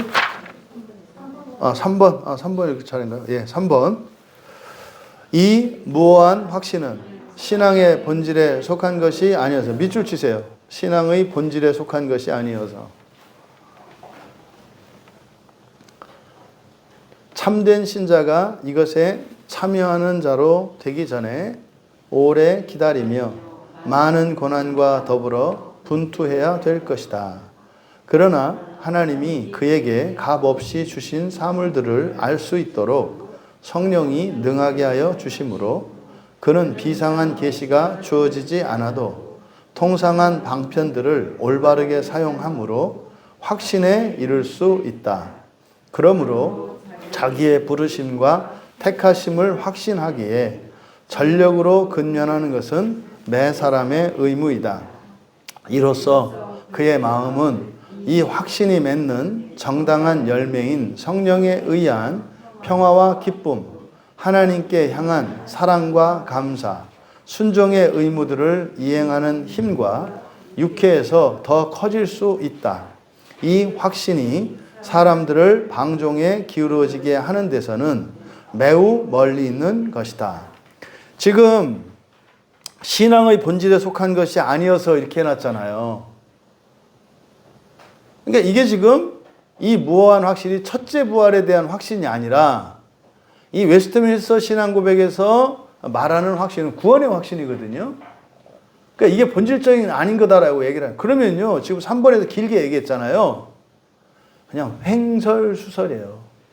뭐 때문에 그렇다?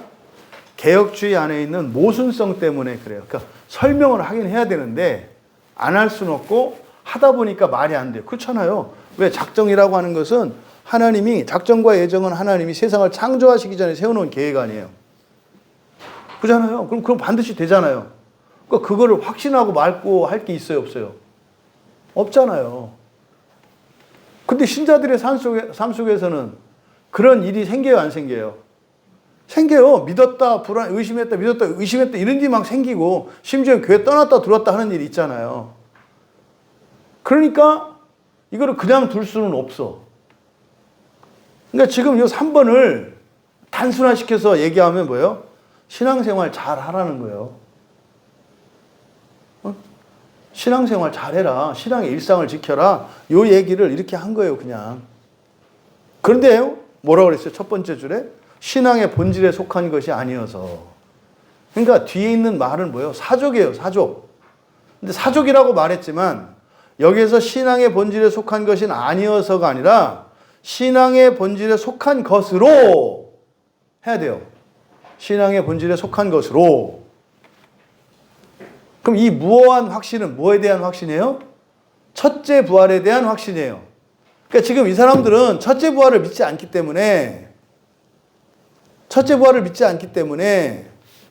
이게 본질에 속한 것이 아니니까 그런 의미로 얘기도 안 했지만 답이 안 풀리니까. 그러니까 여러분들은 이 신앙의 확신에 대해서 여기를 전부 첫째 부활로 생각하십시오라고 말씀을 드린 거예요. 그러니까 이거는요, 본질 중에 본질이에요. 첫째 부활은 본질 중에 본질이라고요. 그래서 참된 신자라고 하는 것은 뭡니까? 이걸 참여하는 건데 어떻다? 금방 되는 거 아니다. 오래 기다리며 많은 고난과 더불어 분투해야 될 것이다. 하지만 하나님이 알 수 있도록 성령을 능하게 해주심으로 통상의 방편으로 사용함으로 하나 둘 셋 넷 다섯 번째 줄 통상한 방편을 올바르게 사용함으로 확신에 이룰 수 있다. 뭐요? 첫째 부활을 그냥 성경을 읽고 예배드리고 하면 그냥 알 수 있다 이 말이에요. 첫째 부활 알고 나니까 찬송가 읽을 때 찬송가에 많은 거 아시죠? 찬송을 부르다 보면 그 찬송가에 이런 내용들이 다 들어가 있구나. 이게 찬송가 가사 속에서도 많이 발견하잖아요. 같은 신앙 고백. 자, 그래서 이 첫째 부활의 삶이라고 하는 것이 그리스도인들의 본질적인 목적이라는 거 그렇게 이해하시고 그 다음 4번에 그래서 3번은 어떻게 신앙생활 뭐 해라? 열심히 해라. 열심히 잘해라. 열심히 잘해라. 우리가 그렇게 하는 이유는 뭐 때문에 하는 거다? 첫째 부활 때문에 하는 거다. 이렇게 이해하시라는 거예요. 그 다음 4번 참 신자들이라도 자기들의 구원의 확신을 보존하는 일에 태만, 양심을 상해야 하며 성령을 슬프게 하는 어떤 특별한 죄에 빠지는 것, 어떤 돌연 혹 격렬한 시험, 하나님이 그의 얼굴빛을 거두시어 그를 경외하는 사람이라도 흑암 중에 걸으며 빛을 가지지 못하게 방임하여 두시는 것 등에 의하여 그들의 구원의 확신이 여러 방식으로 흔들리고 감소되고 중단될 수 있다. 그러나 그들은 결코 하나님의 씨와 신앙의 생명, 그리스도와 형제를 향한 사랑, 의무를 이행하는 마음과 양심의 성실을 전혀 흠결하지는 않으니 이것들로부터 성령의 역사에 의해 이 확신이 적당한 때에 회복될 수 있으며 이것들에 의해 중간에 전적 절망에 빠지지 않도록 구조를 받는다. 지금 이렇게 막 사정하는 게 보이세요? 하나님의 은혜는 사람의 죄와 허물에도 불구하고 반드시 이루어야 되거든요. 근데 그냥 사람을 내버려 두면 안 되겠다라고 하는 현실적인 필요성들이 제기되거든요. 그 고민이 지금 요 안에 다 들어가 있어요. 이렇게 되지만 결국은 될 거야. 그런데 그렇게 하면 안 돼. 그래서 그렇게 하라 해도 된다는 거예요? 안 된다는 거예요? 안 되는데 되기도 해. 이 말이에요. 이게 무슨 말이에요? 이게 예정과 작정을 구분하지 못하기 때문에 생기는 오류다. 네. 여러분들이 바른 선택을 해야 되는 이유가 뭐예요? 바른 선택을 하지 않으면 현실의 삶 속에서 여러분의 삶이 괴로워요. 현실의 삶에서 괴로워서 회개할 수 있게 되면 다행인데 그걸 회개하지 않으면 죽어서라도 그 괴로움이 극대화돼요. 이게 지옥이라니까요. 이거를 지금 사실은 말하려고 하는 건데 지옥도 없애버렸죠. 첫째 부활도 없애버렸죠. 그러니까 설명이 안 돼요. 그래서 이걸 뭐라 그래요? 신앙의 본질에 속한 게 아니라고 말하잖아요. 제가 죄송하지만 단언컨대 이 웨스트민스터 신앙 고백서 작성한 사람들이 우리 광야교회 와서 공부하고 예정과 작정에 대해서 우리가 지금 이 신앙 고백 나눴던 거 들으면요, 이분들 무릎 치실 거예요. 왜 이 생각을 못했지? 우리 다 알고 있던 거였는데 왜 이 생각을 못했지? 이게 뭐예요? 로마 캐톨릭의 그늘 아래 있었기 때문에, 거기서 아직 벗어나지 못했기 때문에 그래요. 지금 우리가 가고 있는 이 길이 틀림없이 맞다는 거. 좀 여기에 이제 열거되어 있는 구절들, 신자들의 삶 속에서 일어나는 여러 가지 시행착오도 이런 거예요. 그런데 여러분이 첫째 부활에 참여하는 사람을, 예전에 우리 성도님 한 분이 그랬잖아요.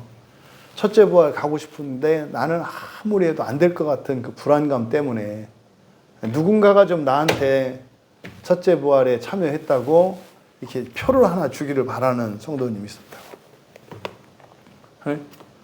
그러니까 요새 첫째 부활을 얘기하니까 좋아하시다가 아닌 것 같아. 왜 자꾸 불안도 들고 넘어지고 승질도 나오고 이놈의 건 뭐 해도 껍질을 까도 또 나오고 까도 또 나오고 해서 벗겨져가지고 좋다 할렐루야. 그래서 아니 심지어는 신천지도 인정한 성도였잖아요. 당신은 신천지 올 필요 없다고 진짜로. 거기가 신천지, 이거 신천지 진짜 교회 갔다고 있으라고 뭐 이랬잖아요. 응? 그런데 왜 넘어졌어요? 사실은 넘어진 거라기보다는 또 다른 사정이 분명히 있죠. 근데 계속 괴로워하는 그 이유가 뭐예요? 이 부활의 근거가 그리스도라고 하는 것을 잊어버리기 때문이에요. 우리가 해야 될 일은 뭐다? 바른 선택과 회개라니까요. 이게 다예요. 바른 선택과 회개. 그러니까 선택과 회개. 이게 첫째 부활에 참여할 성도들의 표라니까요. 확신은 성령님과 주님께서 하실 거니까 걱정하지 마시고, 신경 쓸 것도 아니고. 제발 오늘 하루 살면서 여러분이 사소한 일 하나하나에도 우선은 선택을 했는지 안 했는지 생각해 봐라. 선택을 안 해요, 사람들이. 습관대로 산다고요. 습관대로 살면 안 돼요. 늘 고민하셔야 돼요. 자, 여러분들이 이 견인과 구원의 확신에 관한 17장과 18장을 통해서 여러분들이 가지고 있던 신앙의 오해들이 풀리길 바라고, 그래서 여러분의 일상이 더 자유로워지고 풍성해지고 단순해지고, 그래서 여러분들이 해야 될 일만 하고 하지 않아도 되는 일 때문에 시간 쓰고 힘 쓰고 머리 쓰고 마음 쓰고 그렇지 않기를 바랍니다. 자, 우리 함께 기도하겠습니다. 첫 번째, 이 견인에 대해서 우리가 이 견인과 구원의 확신을 이야기할 때 이때 구원은 첫째 부활이라고 말씀을 드렸어요. 첫째 부활에 대해서 여러분, 우리가 해야 되는 거 있고 하나님이 하시는 거 있거든요. 근데 완성은 우리의 어떠함에 의해서 완성 여부가 결정되는 게 아니라 주님이 완성시키시는 거라고요. 주님이. 그래서 이 견인이라고 하는 것은 성도의 인내를 말하는데 각자의 분량에 따라 다르고요. 특별한 환경에 처하면은 하나님이 은혜를 주세요. 은혜를 주셔서 능력을 주셔서 할 수 있게 하는 거니까 미리부터 이거를 내가 할 수 있을까? 이거 자꾸 확신하려고 하는 거잖아요. 그렇게 하지 말고 여러분은 그냥 선택하면서 하시면 된다. 우리가 이 견인교리와 관련해서 기도할 때 하나님, 앞으로 일어날 일들에 대해서 이럴까 저럴까 더 이상은 이런 생각을 하지 않게 하옵소서. 현재 일상에서, 매일매일의 일상에서 바른 선택할 수 있도록 지혜를 주시고 능력을 주시옵소서. 또 두 번째로, 바른 선택인지 아닌지 성경을 알아야 돼요. 하나님을 알아야 돼요. 그래서 하나님을 알아가는 일에 중단 없이 열심을 내게 하옵소서. 그리고 세 번째는 잘못된 선택을 할 수밖에 없어요. 우리가 그러니까 잘못된 선택을 안 할 수가 없어요. 잘못된 선택을 했을 때 즉시 깨닫게 하시고 회개함으로 잘못 선택한 그것이 갑절이나 더 큰 복이 되게 하여 주시옵소서. 우리가 견인교리와 관련해서 이 세 가지 기도 제목을 놓고 함께 기도합니다. 이 성도들의 견인과 관련해서 우리 한국교회를 위해 기도할 때 하나님, 사실 이 견인 또 뒤에 나오는 구원의 확신이라고 하는 이 주제가 사실상 이 웨스트민스터 신앙 고백에서도 본질적인 어떤 신앙 고백이기보다는 그들 안에 내재되었던 모순으로 인한 부차적으로 요구되는 설명이었던 거죠. 특별히 뒤에 나오는 구원의 확신 같은 것이.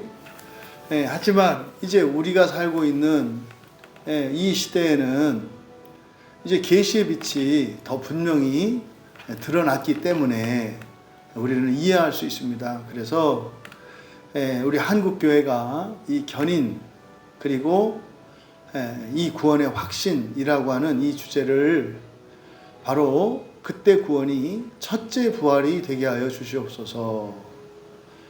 모든 성도가 첫째 부활에 참여할 수 있습니다. 예수를 믿은 지 얼마 안 된 사람이나 오래된 사람이나 이 성경의 바른 구원에 대한 계시가 바로 전파되기만 하면 또 모든 성도 그 첫째 부활의 구원을 원하고 또 그렇게 살기로 하면 우리 안에 성령께서 보증이 되어주시고 우리의 능력이 되어주셔서 또 그리스도께서 이루어주셔서 다 할 수 있단 말이죠. 우리 한국교회가 구원에 대해서 이야기할 때 첫째 부활의 구원을 가르치고 선포하게 하옵소서. 그래야만 교리 안에 내재되어 있는 이런 모순들, 설명할 수 없는 이런 부조리들이 해결이 됩니다. 그래서 하나님, 첫째 부활을 위한 견인이 되게 하여 주시고 또 이 견인은 성도의 인내뿐만 아니라 우리 안에 계신 성령으로 말미암아 본성이 변화되고 능력이 생겨남으로 인한 견인이지 현재 나의 인내가 아니란 말이에요.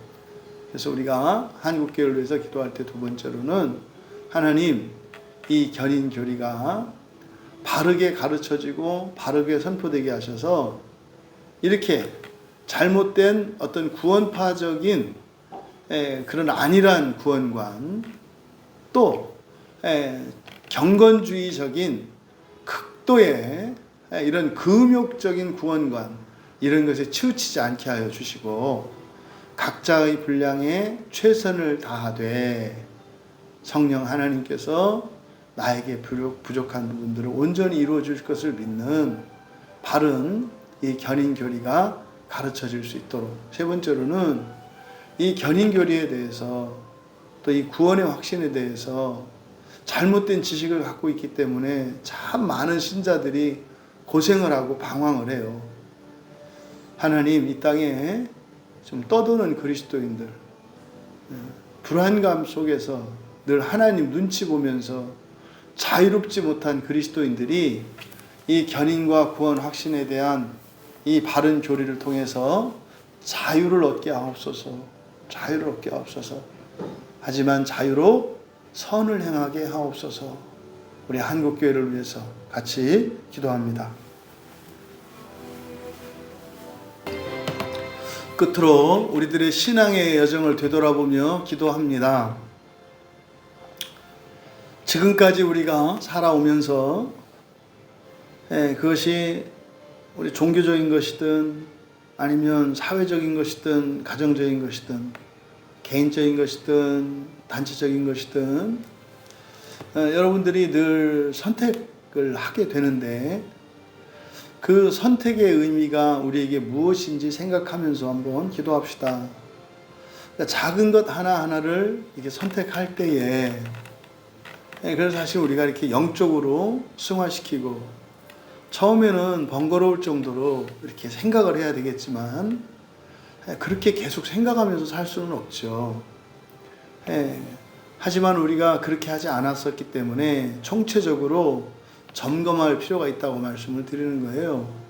그래서 내가 여러 가지 이런 지성적인 습관, 감성적인 습관, 의지적인 습관들이 있거든요. 이거는 이거다라고 하는 지성적인 습관. 이 느낌은 이럴 땐 이런 느낌이다 하는 이런 감성적인 습관. 또 어떤 계획과 행하는 이런 의지적인 습관이거든요. 이미 우리 습관 속에는 잘못된 판단이 있고, 또 우리 습관 속에는 회개해야 될 것들이 많이 있습니다.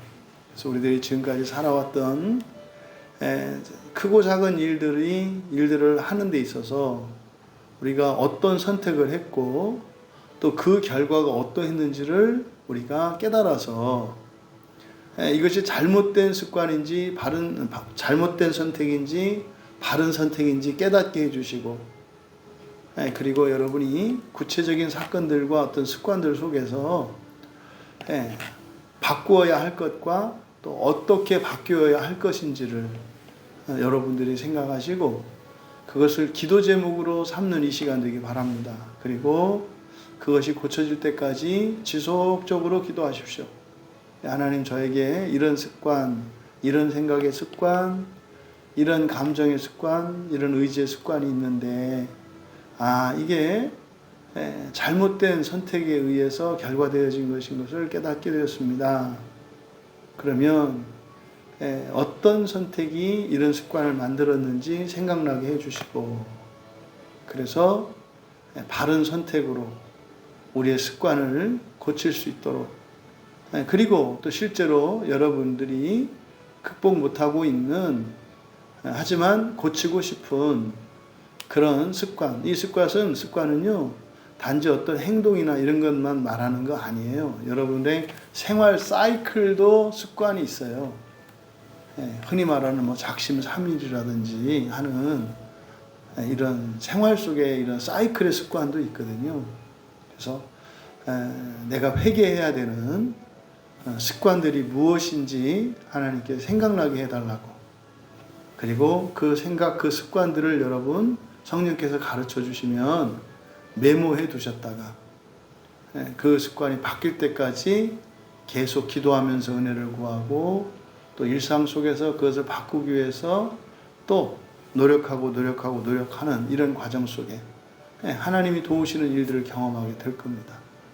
우리가 그동안 살면서 해왔던 선택이 고민을 하면서 했던 선택인지 돌아보시고, 또 잘못된 선택들로 생긴 습관들이 무엇인지 여러분들이 생각해 보시고 이것을 바꿀 수 있도록 은혜를 주시도록, 또 현재 여러분들이 오래전부터 또 최근이라도 바꾸고 싶었음에도 불구하고 바꾸지 못하고 있는, 또 바꾸고자 하는 어떤 습관들이 있다면 그것을 하나님께서 바꾸어 주시도록 힘을 주시고, 여러분들이 그것을 바꾸어 갈 수 있도록 우리 같이 기도하시고 개인적으로 돌아가면 되겠습니다.